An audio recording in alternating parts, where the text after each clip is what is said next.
So when growth moves and accelerates this fast, what needs to be ready before more projects come online? Like, what do you believe, like, what needs to be ready before? Honestly, cash flow. Yeah? This is the most important thing in any developer's life cycle. Cash flow and finance. If you are able to manage that, you are not in any kind of problem. You can do as much as project you want, but you need to be financially healthy before taking any kind of decision. It looks so lucrative to have more projects because the market is booming. You have sales, you have the charm of the market, and then you just need to encash everything just like that now. So if you need to grow, if you want to grow, you need to manage that. And if you can manage that, there's no problem. Hi. How are you? Mr. Ankur, how are you? I'm doing good. Thank you. How are you doing? Good. It's so good. Nice to have you here. Thank you so much. Thank you. So I wanted to ask you, let's start before BNW and real estate. You started as an accountant, I believe. What pulled you out of that world and into property? See, I qualified as chartered accountant in 2011. So it is still the biggest, or you can say that the most prestigious commerce degree which you can have in India. Still, it's like CPAs in US and Australia. It's like that only. And as a chartered accountant, and that too from the Institute of Chartered Accountants of India, that will give you a more respect and the more credible position in the society. So I was doing practice back in India. So I qualified as CA in 2011, and I was doing practice in my city, in my home city, Delhi, New Delhi. So I came here in 2019, and I came here with the mindset of expanding my CA practice here. So at that time in 2018, the VAT was just introduced, 2018. In fact, in India, we have indirect taxes since decades. Like we have excise, we have GST, we have service tax. There are like many indirect taxes that is already being implemented in India. It is being like a more tax compliant society, you can say that. So the VAT was just introduced at that time in UAE, and a lot of chartered accountants are coming in, were coming in at that time to have such certain kind of experience, certain kind of practice they could have done. So I was also having that mindset to expand my practice business. I came here. I thought that I will do more compliance practice, more litigation practice. So that was the original mindset. But that time it took me like so much time to understand the market. I formed a company, AAC Global FZE, in 2019. But I did not get anything out of it and did not succeed it. And I thought that like this is not for me. I should not have been at this place because it's very hard to get clients and all these things. And that time I was not having even the money as well. And you cannot make too much money out of the compliance practice. Okay, for your living, for your lifestyle, it's okay. But it's not like that you will be something like, billionaire, millionaire. It's not like that. So I thought that I made a mistake, and I decided to pack up. But I got stuck here in COVID times. Oh, okay. In 2020, March. And that time I was living in shared apartment with my friends. Okay. And somebody who was living in my apartment, in my building actually, he convinced me for the real estate practice. So I learned everything from there. Yeah. So it was not like that I decided to do, some kind of this thing. So would you say it was accidental. Okay. So would you say that that was the specific time or that specific like maybe thought that you were like, oh, I want to start real estate? Like, was that the specific time when he told you, when your friend told you? No, at that time he convinced me to do this thing. And that time I was not having that mindset to do something like that. But since he convinced me, I literally got convinced and I started that. But that time was very important in the real estate overall industry in the UAE. But I wasn't aware about that fact. I wasn't in the position to analyze the market or to industry that yes, this market will perform in this way, and it performed really well. At that time, in the COVID times, people were having different kind of theories about the real estate market. So somebody was predicting that the market will crash, and somebody said that no, market will regain from here, but it actually performed exponentially well. So from then until now, the property prices went 2.5 times. So this kind of appreciation is like very rare. So you can say that the time was specific for me, but I did not plan it that way.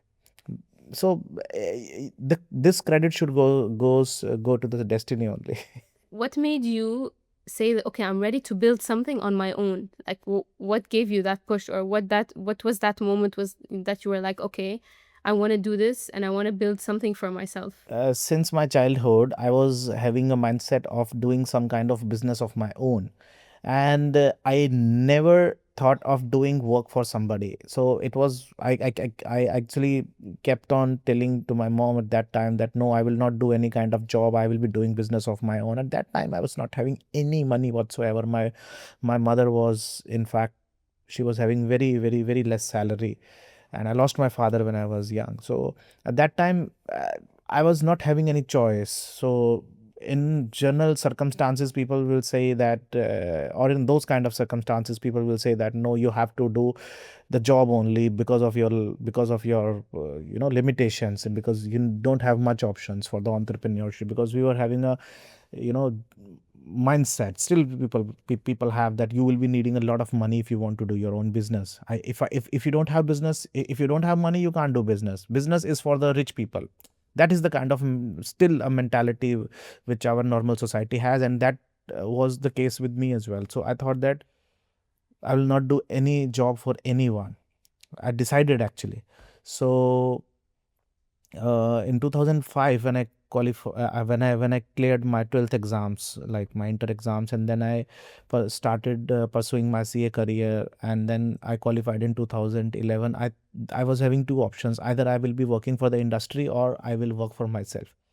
So as a CA, I started uh, I started my career of entrepreneurship with the CA practice itself. So I was working for my clients, but it was an independent practice, right? Okay. So that was the mindset which actually was with me since my childhood. So still I am doing this thing. So you don't come from a wealthy family, which actually would have helped you to start something, and be an entrepreneur, and then you did it on your own from zero. See, I was 6 years old when I lost my father. Although my father was businessman, but we lost everything the day when he passes away. So Sorry. it was very hard for my family, and I have two elder sisters. So my mother, my two elder sisters, and me, we were the family of four people, and my mother was earning for us. At that time, her salary was around, I don't know how much it is in the real term. It was 800 rupees. So in current terms, you can say like 50 dirhams, like 40 dirhams. That was the monthly salary of my mother at that time. So so it was very hard. Forget about wealthy family. It was the challenge for the survival. And I feel this is how successful entrepreneurs, they start, and then where they reach, it's on their own. They make it on their own, and they try to reach success on their own because they never had this help. So they try to push themselves to actually reach somewhere. Yeah, you are right. Actually, when you will not have much options, then you will have the challenge to, do your best, and then you will definitely be performing. So this is actually we should pursue with our kids as well. This practice we should pursue with our kids as well. Although you can give everything to your kids, but still you need to make them earn. Don't give them everything like this. Otherwise, they will be spoiled. What's something people don't see about you as a founder, like behind the scenes? What would you say? I'm a founder. You can. It's true that I founded this company, but I treat myself as the first employee of this company. So I just want to be like that always. I want to work like normal employee, and still I'm doing it.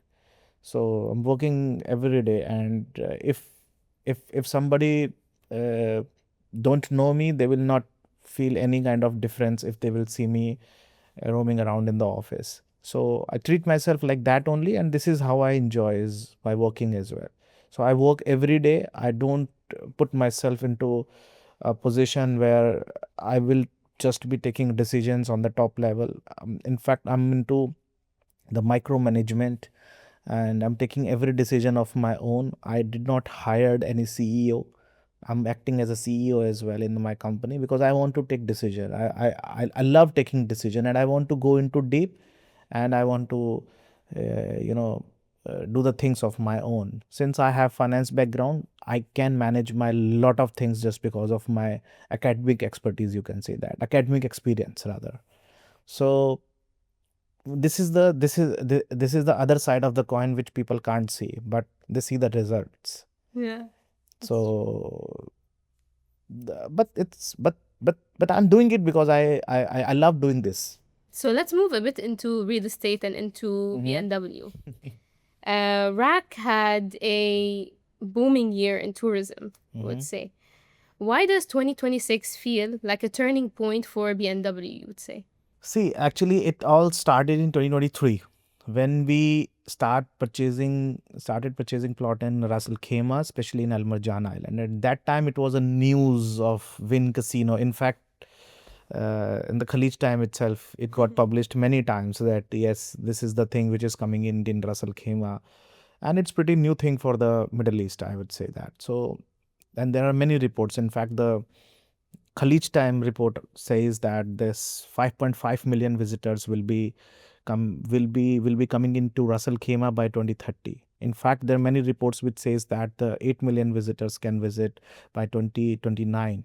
So if you are predicting those kind of numbers as a tourists for a emirate which has the population of 600,000 only, and which do have a limited capacity for the hotels and the room keys, so definitely the demand will be immense, huge.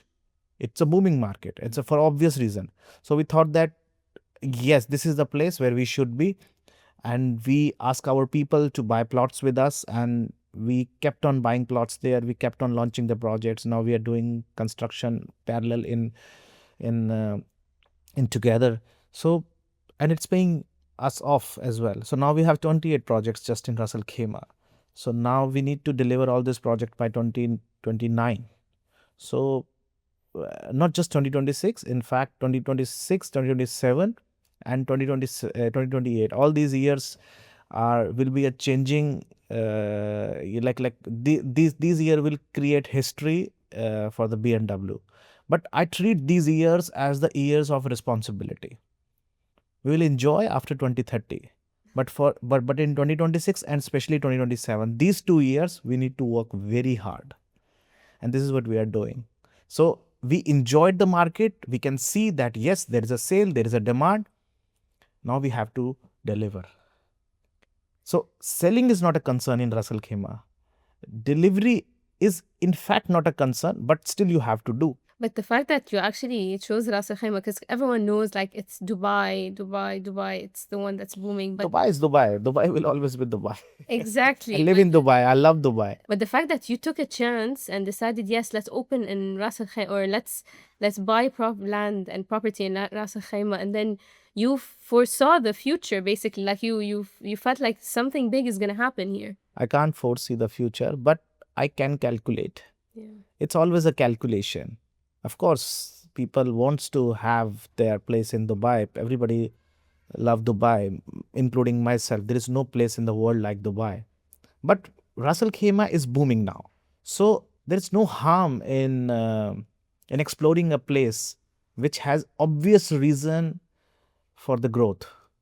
So it was quite obvious for me and for the people who worked with us. But people sees us this as a gamble because nobody calculated that in that way. So with all the wine effect talk, is the real challenge now, you would say, demand or capacity, or what is the challenge? There is no challenge. The challenge is to deliver.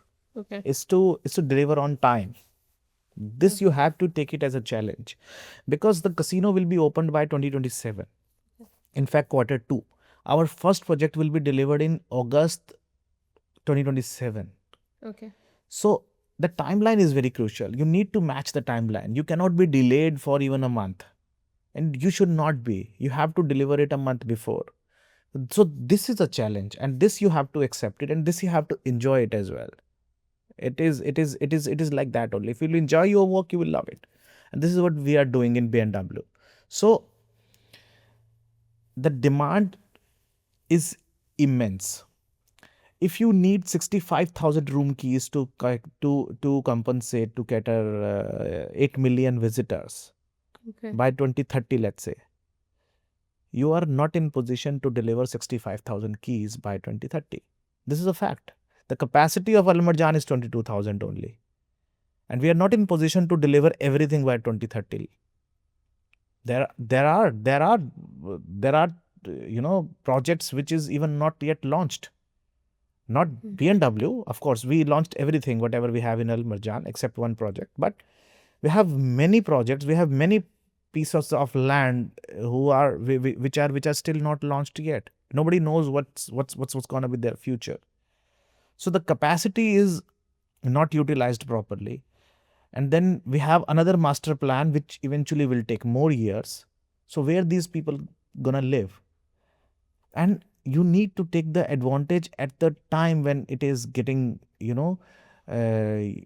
getting out of the out of the earth. I will say. Now the casino building is there. Now people wants to come there. They're just waiting for the time. So if we can match the timeline properly, we will be justifying with the investors who have invested in Ras Al Khaimah, because they should be benefited at the real time. If they will be getting their projects on a delayed timeline, they will miss the opportunity to make money, and this and it's actually it should not happen. Of course. They should make the best out of it, and this is what we are trying in BNW. We want to deliver our projects right at the time or slight ahead than our timeline. And how is it looking like now for the I'm timeline? 100% sure. I'm 100% comfortable. We are monitoring it very, very, very closely. I Okay. came from an auditing background. This was my everyday job. So bread at and least I butter. can audit myself. At least I can audit myself. And make sure you deliver on time and 100%, 100%. No excuses. no excuse. People will not forgive us.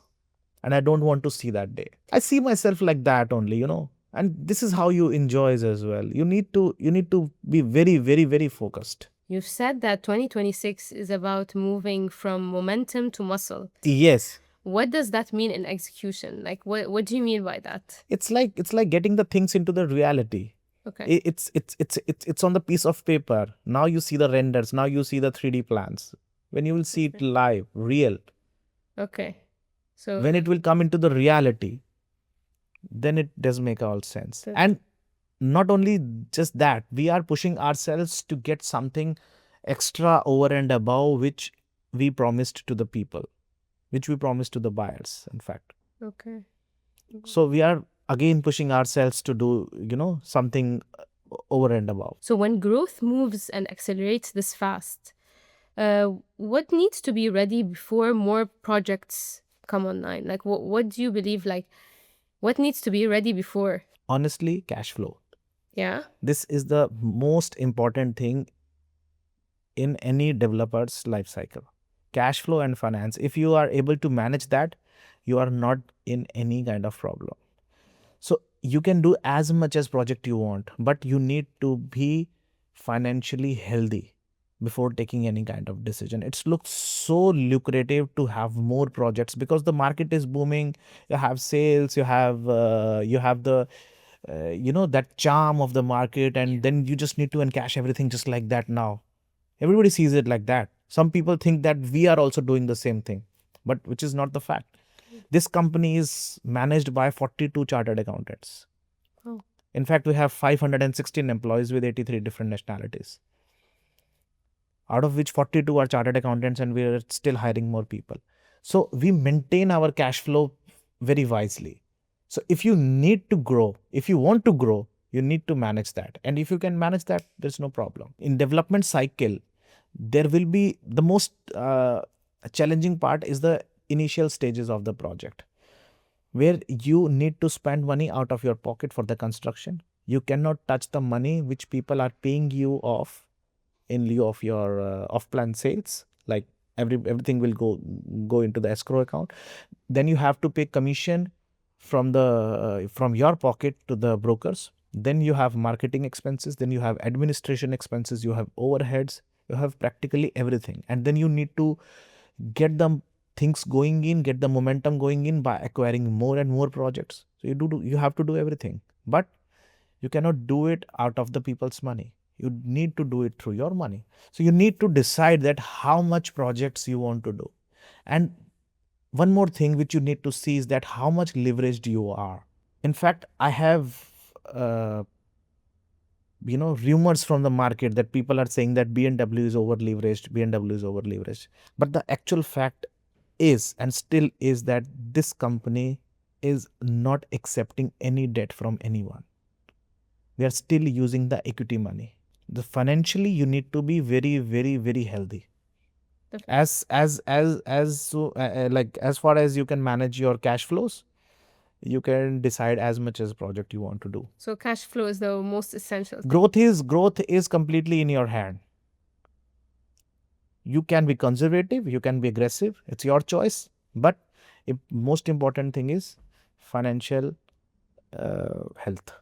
Stability. Stability. Yeah. Yes. You have an interesting line saying the most important construction progress is the progress you don't show.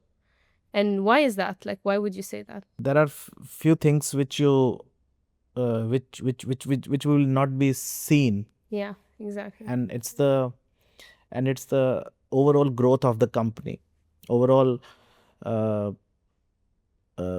well-being of the company and with their people, which people cannot see, they can feel it. People will see that, okay, this project is going up, this company is getting highlighted, and they are in media and all these things. This is visible. Yeah. But what you can't see is that you go and check the happiness of the people who are working with BNW. Are they happy or not? This is the thing which you need to manage. Do you have complaints?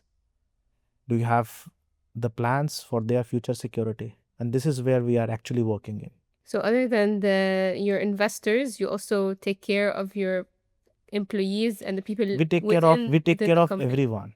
We take care of everyone who is associated with BNW.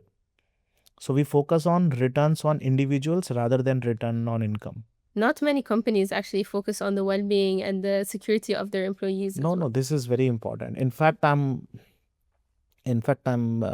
very much deeply associated with all people working for us. So this is something which you can't see and which you can feel, or maybe you can ask from the people. If you will ask them, then only they will tell you what exactly is the real story behind it. And also the valuation of the company, you cannot just predict it, or just you cannot see it like this, that this is going like this way. This company has got a valuation of like $2 billion just in 18 months. And coming it out of nowhere with zero capital. How it was possible? Because the work which we were doing, inside the cabins or the boardrooms, people will see it after 2 or 3 years. You understand my point? Yeah. So overall growth of this company will be seen. People will see the growth of this company after 2 or 3 years. And then they will see that how it is possible, how they are doing it. But the fact is that we are working every day, which you can't see. You only show people what they want to see, basically. Like they don't see what's behind the scenes and what happens. No, it's actually natural. Nobody can see that. They have to, ask us. They have to ask. They have to understand that what is the, real things going in. So using Aqua Arc as an example, what kind of below ground progress should investors really care about? is the flagship project of BMW, which we launched in 2024, right? And this project is almost sold out now. Yeah. What we are doing in 𝐸𝐻 is to come up with many surprises which we did not even declare or showed in our renders as well. Okay. So what investors will be getting at the time of 𝐸𝐻, at the time of delivery of 𝐸𝐻 will be a surprise. There are many things which we are doing over and above, extra, of course, in a good way. Okay. So the price per square feet of 𝐸𝐻 was 2,600, 2,700, 2,800 dirham per square feet, average like 2,750 dirham per square feet. But the kind of appreciation which 𝐸𝐻 will get at the time of delivery, in my opinion, it will be 4,500 dirham per square feet. Even if you will not sell it, in the Airbnb model, you can get a return of 20 to 25% easily. This is what 𝐸𝐻 will provide to the people. Yeah. But again, this is our prediction. But what is in our hand is to at least provide with them the best of quality, which we can.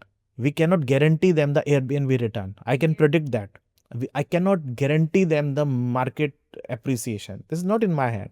But what is in my hand, we are doing this. And you cannot disclose any of the extra things that you are...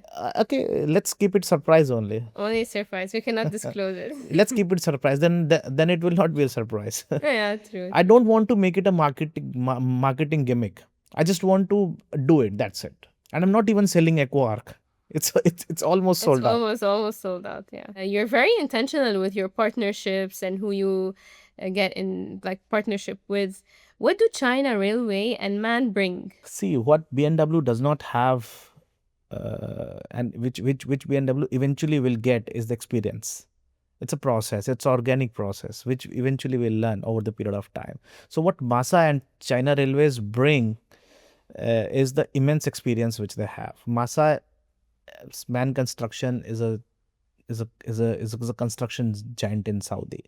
So when they were entering into UAE market, they joined hands with BMW, and in fact they are not doing any project except BMW. So exclusively Masa's MAN Construction is working with BMW, and in not just 𝐸𝐻, we will be announcing many more projects with this giant contractor, and we are actually super happy the way they are working. Their team is very professional, and they are very much concerned about what they are doing. So we don't need to worry much about their job. And China Railways is like it's like the biggest giant which we can have onboarded for the construction. So we need to get our tension offload at least for the construction. So we decided that we'll not be working with any tier 2 contractor.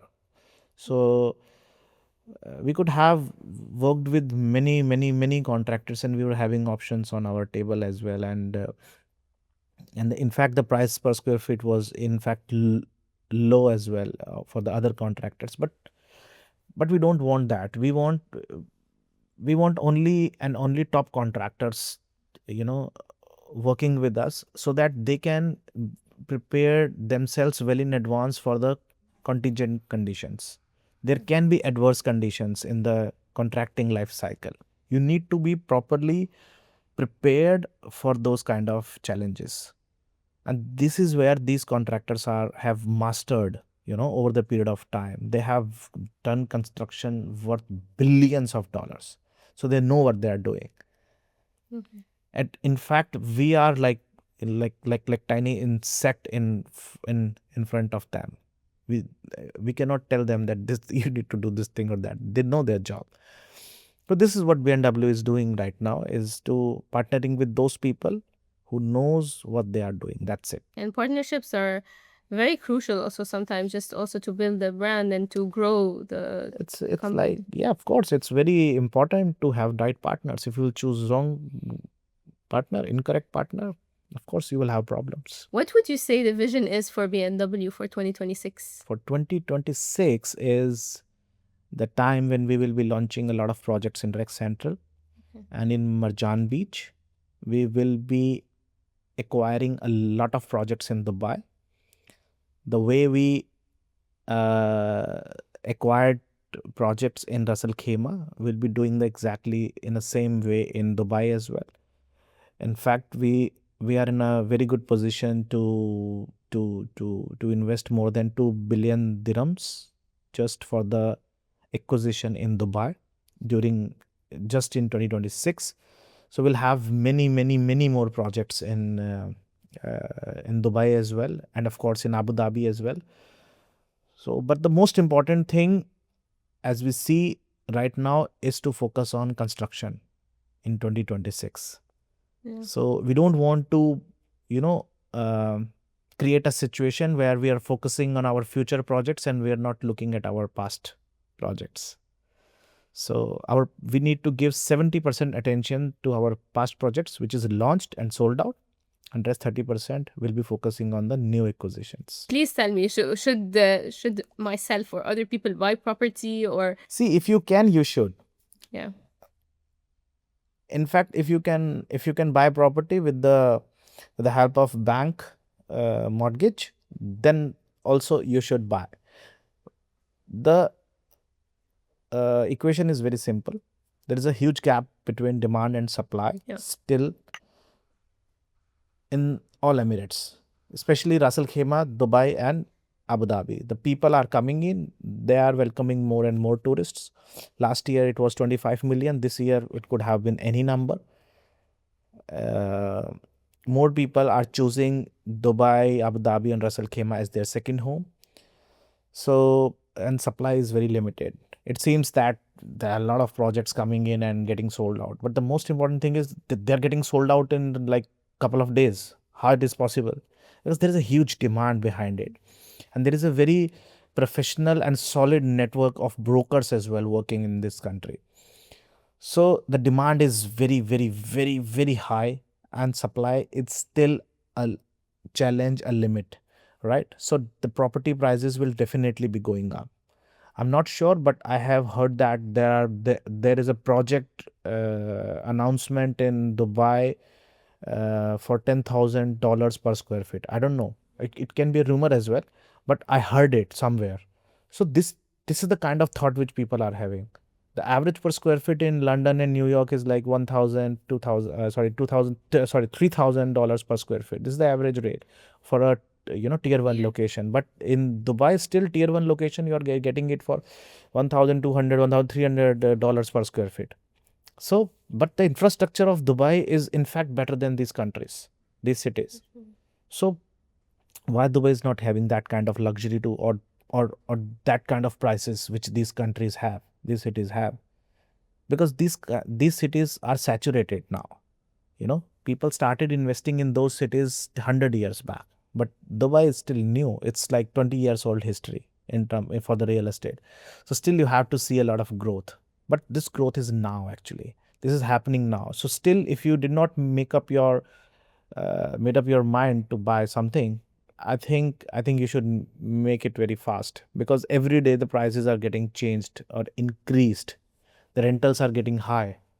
So if you can invest through your 40% equity and 60% bank leverage on a 5% per annum rate of interest, then also you will be making money for your future. So you should invest. Thank you so much for being here, and it was a pleasure having you and speaking with you today. Pleasure is totally mine. Thank you so much. I think it was great, very informative, and very. I think It seems so. I definitely want to go buy now. Yes, at least I convinced one more person today. Exactly. Yeah. Thank you so much. Thank you so much, and thank you for this amazing conversation. I really enjoyed it.